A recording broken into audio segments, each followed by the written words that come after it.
নমস্কার, আপনারা দেখছেন ক্যালকাটা নিউজ। আটটার ব্রেকিং নিয়ে আমি বৃষ্টি রয়েছে আপনাদের সঙ্গে। আজ লজিক্যাল ডিসক্রিপেন্সির তালিকা প্রকাশের সম্ভাবনা। এখনো পর্যন্ত তৈরি হয়নি লজিক্যাল ডিসক্রিপেন্সির তালিকা। শনিবার মধ্যরাতে বন্ধ হয়েছে পোর্টাল। কতজনের নাম বাদ যাবে তালিকা থেকে তা এখনো পর্যন্ত ঠিক হয়নি খবর সূত্রের। আরো বিস্তারিত জানবো, আমাদের সঙ্গে টেলিফোন লাইনে রয়েছেন প্রতিনিধি অভিরূপা হাজরা। অভিরূপা, আজ লজিক্যাল ডিসক্রিপেন্সি তালিকা প্রকাশের সম্ভাবনা রয়েছে, কি জানা যাচ্ছে? দেখো, আজ লজিক্যাল ডিসক্রিপেন্সি তালিকা প্রকাশের সম্ভাবনা রয়েছে। এখনো লিস্ট তৈরি করা সম্ভব হয়নি, কমিশনের সূত্রে জানা গিয়েছে। কমিশন জানাচ্ছে যে আজকে যে লজিক্যাল ডিসক্রিপেন্সি তালিকা তৈরি করা হবে এবং গত শনিবার রাতে পোর্টাল বন্ধ হয়েছে, কিন্তু এখনো পর্যন্ত লজিক্যাল ডিসক্রিপেন্সির যে বিষয়টা রয়েছে সেটা তো সুপ্রিম কোর্ট বলেছে যে কলকাতা হাইকোর্টের প্রধান বিচারপতির তত্ত্বাবধানে বিষয়টি দেখা হবে।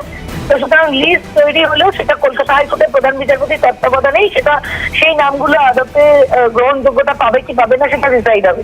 তো সুতরাং এখনো পর্যন্ত এটা ধোঁয়াশার মধ্যেই রইলো যে লিস্ট তৈরি হচ্ছে বা হবে।